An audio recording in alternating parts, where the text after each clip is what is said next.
তো বন্ধুরা দেখো, তোমাদের সামনে কিন্তু আবারও আমি একটা নতুন রেসিপি নিয়ে চলে এসেছি। পুরো ভিডিওটা তোমরা দেখবে, না দেখলে বুঝতে পারবে না বন্ধুরা। এই যে দেখো তুলে নিচ্ছে, পুরো ভিডিওটা দেখবে তাহলেই বুঝতে পারবে। এটা কিন্তু আজকে আমি চিড়ে দিয়ে একটা রেসিপি তৈরি করেছি। যারা চিড়ে পছন্দ করো না তারা এইভাবে একটা রেসিপিটি বানাও, দেখো একদম মজা করে আনন্দ করে খেয়ে নেবে। তো দেখো পুরো ভিডিওটা তোমরা দেখতে থাকো, আর প্লিজ চ্যানেলটিকে তোমরা অবশ্যই সাবস্ক্রাইব করে রেখো, এটা আমার অনুরোধ রইল। তো আজকের মতো টাটা বন্ধুরা, ভালো থেকো, সুস্থ থেকো, আবার আসবো পরের ভিডিও নিয়ে। তো আমার প্রিয় বন্ধুরা, তোমরা সব কেমন আছো? আশা করছি ভালো আছো এবং সুস্থ আছো। তো দেখো আবারও আমি একটা নতুন রেসিপি নিয়ে এসেছি। এটা হচ্ছে আজকে আমি চিড়ে দিয়ে তোমাদেরকে খুব মজার এবং টেস্টি একটা দেখো রেসিপি করে দেখায়। দেখো আমি এক বাটি আমি চিড়ে নিয়েছি, তোমরা চাইলে সাদা চিড়েটাও নিতে পারো, আমার কাছে এটাই ছিল, আমি এটা দিয়েই করব। আর দেখো একটা আলু নিয়েছি, আলুটাকে আমি খোসা ছাড়িয়ে ধুয়ে এটাকে আমি সেদ্ধ করে নেব। আর চিড়েটাকে হচ্ছে একটা মিক্সি নিয়ে নিয়েছি, এই মিক্সির মধ্যে দিয়ে চিড়েটাকে আমি শুকনো অবস্থাতেই গুঁড়ো করে নেব। তো চলো এটাকে আগে আমি গুঁড়ো করে নিই। তো বন্ধুরা দেখো চিড়েটা আমি গুঁড়ো করে নিয়েছি, এই যে চিড়েটা পুরো গুঁড়ো করে নিয়েছি, সুজির মতো বেশ দানা দানা হয়ে আছে। এবার এটাকে আমি বাটিতে ঢেলে নেব।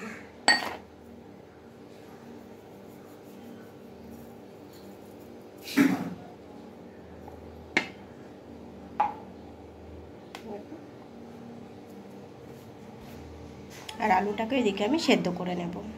তো বন্ধুরা দেখো একটা তাওয়া বসিয়ে নিয়েছি, তার মধ্যে আমি অল্প একটু তেল দিয়ে নিয়েছি, দিয়ে নিচ্ছি একটু সাদা জিরে, দিয়ে নিচ্ছি একটু কালো জিরে, কুচিয়ে রাখা আদা, আর হচ্ছে কাঁচা লঙ্কা, আর দিয়ে নেবো খানিকটা চিলি ফ্লেক্স। এগুলোকে একটু নেড়ে নেবো। তেলটা বেশি দেওয়ার প্রয়োজন নেই বন্ধুরা, দেখতেই পাচ্ছ একদম অল্প একটু দিয়ে নিচ্ছে।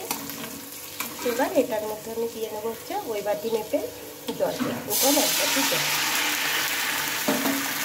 আর বন্ধুরা দেখো দিয়ে নেবো হচ্ছে আমি স্বাদ মতো লবণ, আর দিয়ে নেবো অল্প একটু হলুদের গুঁড়ো, দিয়ে এটাকে আবার আমি ভালো করে নিচে ছেড়ে নেবো। আর গুঁড়ো সুজিটা এখন আমি দিয়ে দেবো চিড়েটা।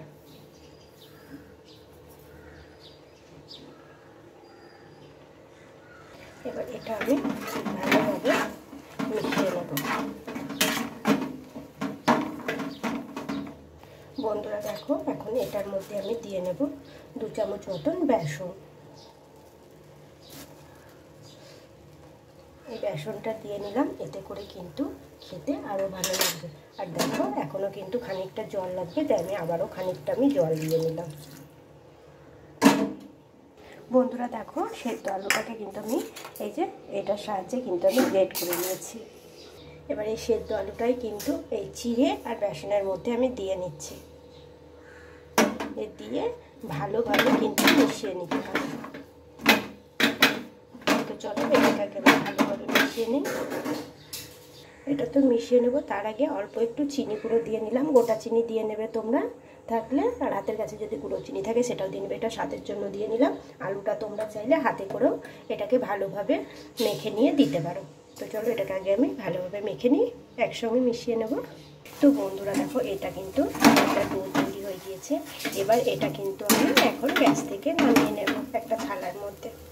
তো বন্ধুরা দেখো একটা থালার মধ্যে আমি নামিয়ে নিয়েছি, আর এটা কিন্তু সেটও করে নিয়েছি। থালাটার মধ্যে হাতে একটু তেল লাগিয়ে নিয়েছিলাম, দিয়ে এরকম করে চেপে চেপে, গরম আছে যেহেতু হালকা, ওর জন্য এটাকে আমি চেপে চেপে সেট করে নিচ্ছি। তো এটা ঠান্ডা হওয়ার জন্য এখন আমি 10 থেকে 15 মিনিট মতো রেখে দেব।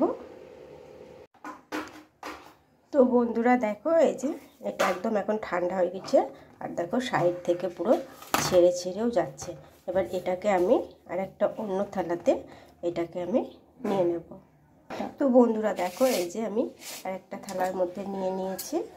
এবার এইটাকে আমি পিস করে কেটে নেব। তোমরা তোমাদের ইচ্ছে মতো এটাকে কেটে নিতে পারো, আমি এটাকে লম্বাভাবে কেটে নেব। তো বন্ধুরা দেখো এগুলোকে কিন্তু আমি 2 রকমভাবে কেটে নিয়েছি। একগুলো কেটে নিয়েছি লম্বা করে, আর একগুলো কেটে নিয়েছি এই যে তিকোন করে। তো তোমরা চাইলে যে যেটা ইচ্ছা সেইভাবে কিন্তু তোমরা শেপ দিয়ে নিতেই পারো। দেখো এই যে। তো চলো এগুলোকে এবার ভেজে নেব। তা বসিয়ে নিয়েছি, তার মধ্যে আমি তেলও দিয়ে নিয়েছি। দেখো এই দেখো, তা বসিয়েছি আর তাতে আমি তেলটাও দিয়ে নিয়েছি। তেলটা গরম হয়ে এসেছে বন্ধুরা। দেখো তেলটা কিন্তু বেশ গরম হয়ে গিয়েছে। এবার এগুলোকে আমি একে একে দিয়ে নেবো। এগুলো কিন্তু ডুবো তেলে বন্ধুরা আমি ভাজছিলাম, তোমরা চাইলে ডুবো তেলে ভেজে দিতে পারো, কোনো ব্যাপার নেই।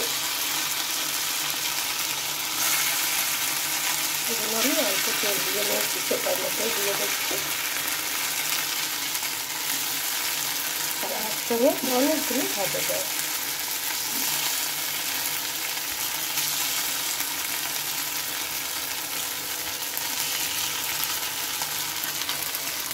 বন্ধুরা দেখো একটা উল্টে নিয়েছি, এইভাবে আমি কিন্তু উল্টে নেবো।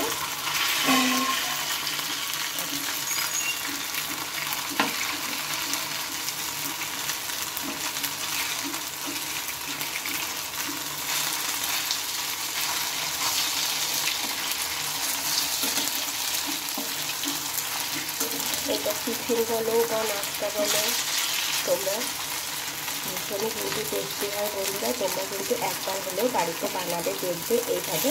আর ভীষণ সহজ, আর যে কোনো বাড়িতেই কিন্তু এগুলো থেকেই থাকে। তো একবার সহজ পদ্ধতিতে ঘরে থাকা উপকরণ দিয়েই কিন্তু এগুলোকে বানিয়ে নেওয়া যায় বন্ধুরা। আর আমার ভিডিওতে দেখবে যে কোনো সহজ, একদম সহজ পদ্ধতিতে আমার রেসিপিগুলো দেওয়া আছে, তোমরা প্লিজ দেখে নিও। আর প্লিজ আমার এই ছোট্ট চ্যানেলটিকে তোমরা সাবস্ক্রাইব করে নিও আমার প্রিয় বন্ধুরা। তোমরা অনেকেই নতুন চ্যানেলে আসবে, তো সেই অনুযায়ী তোমরা কিন্তু চ্যানেলটিকে প্লিজ তোমরা চ্যানেলটিকে সাবস্ক্রাইব করে রেখো। লাইক কমেন্ট করো, ভালো লাগলে একটু বন্ধুদের সঙ্গে শেয়ার করে নিও। তো দেখো এভাবে কিন্তু আমি উল্টে পাল্টে লাল লাল করে ভেজে নেব। তো বন্ধুরা দেখো লাল লাল করে খুব সুন্দরভাবে কিন্তু আমি ভেজে নিয়েছি। এবার এগুলোকে আমি তুলে নেব। তো বন্ধুরা দেখো এই যে একে একে আমি তুলে নিচ্ছি। প্রত্যেকটা কিন্তু মুচমুচে আর ভীষণই সুস্বাদু লাগে বন্ধুরা খেতে। যারা চিড়ে পছন্দ করে না তাদেরকে একবার এইভাবে চিড়ের এই রেসিপিটি বানিয়ে দাও। দেখো একবার না, তখন বারবার তোমাদের কাছে বায়না করবে। তো চলো পরে যেগুলো আছে সেগুলো ভেজে নেবো ঠিক একই থেকে। ভেজে তুলে নেওয়ার পরে দেখো বন্ধুরা কতটা সুন্দর লাগছে না, লোভনীয় একটা রেসিপি তৈরি হয়ে গিয়েছে। দেখো এই দেখো আর বেশ মুচমুচে হয়েছে, ভীষণ গরম আছে, আমি হাতে নিতে পারছি না। তো চলো বন্ধুরা প্লিজ চ্যানেলটিকে কিন্তু তোমরা সাবস্ক্রাইব করবে। আর এরকম রেসিপি তোমরা অন্যভাবে বানাও কিনা সেটাও আমাকে কমেন্ট করে। আর আমার রেসিপিটি তোমাদের ভালো লেগেছে কিনা সেটাও জানাবে। এটা কিন্তু সস দিয়ে খাবে, দেখবে ভীষণই ভালো লাগবে খেতে। তো আজকের মতো টাটা বন্ধুরা, ভালো থেকো, সুস্থ থেকো। আবার আসবো পরের ভিডিও নিয়ে।